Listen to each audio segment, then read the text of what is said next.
The purpose of this slideshow is to provide you with some economic analysis taken from Chapter 7 when we talked about consumer surplus and producer surplus. This analysis is to give you an idea of how economic analysis can help us better understand both racism and sexism. First we start with the data to see if in fact we can make a case for, in this case, sexism in American society. If you would take a look at the occupations and then clear to the right the gender gap, you'll notice that there is a significant gap between what women are paid and men are paid. We are attempting to understand this. I also want you to take a look at the median annual earnings of black men and women versus white men. You'll notice in the left-hand column, white men are always at 100%, and what you see from there over to the right is the percentage of the white man's median salary earned by the separate categories. Again, I want you to notice that white men do considerably better than any.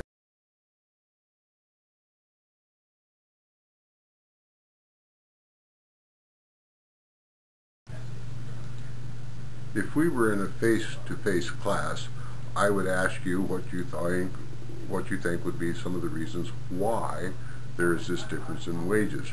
Two of them that always come to the top are education and experience. We're going to take a look at these in the next couple slides. When we control for education, as you can see, the difference between white males and black males remains relatively strong. In fact, what's disturbing is if you look over at the 16 plus, which would be a BA degree or on up through a PhD, black males perform considerably lower, at a considerably lower level than do white males. It's pretty interesting. When we control for experience, looking at white males versus black males, once again, the same results. Black males, at best, get roughly 82% of what white males do. Notice the data is a little old, and I apologize for that. I wasn't able to update it, but there's no reason in the other data that I've looked at to think that it's been changed significantly over the last 20 years. Economic theory would predict that the going wage rate in this market would be $10 and we would hire 100 workers. The economic theory that we are working on is that there would be no race or sex discrimination. Clearly, we saw evidence of that race and sex discrimination in the previous slides. This slide is an attempt to simply say economic theory would predict a $10 wage rate. If you look at the supply of labor curve, you'll notice that there were workers that were willing to come to work for less than a $10 wage rate. However, if the $10 wage rate is offered, they would be more than happy to accept it. The difference between their opportunity cost, what they would be willing to come to work for, and the wage rate that's being offered represents workers' surplus. It's very much the same concept as we talked about, I believe, in Chapter 8.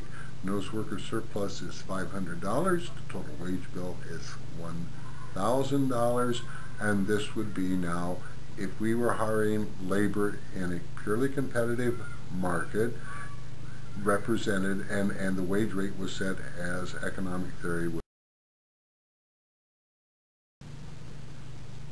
Now, if I can convince society and everyone in it that for some reason women or people of color aren't worth as much, they should have fewer opportunities, then I can lower their opportunity cost and hire them for $5.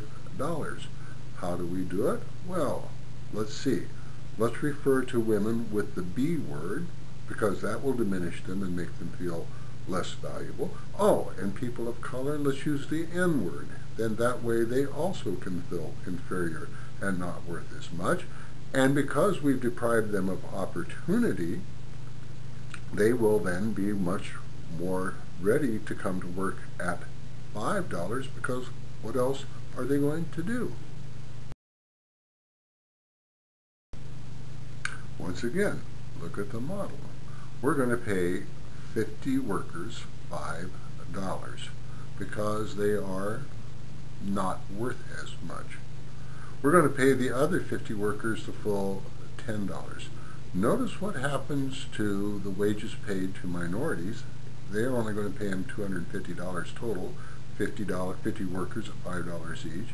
Notice the wage paid to the majority. We still need 50 majority workers, but we pay them $10, so that's $500. Our total wage bill now is $750. $750 versus $1,000 if we did not wage discriminate.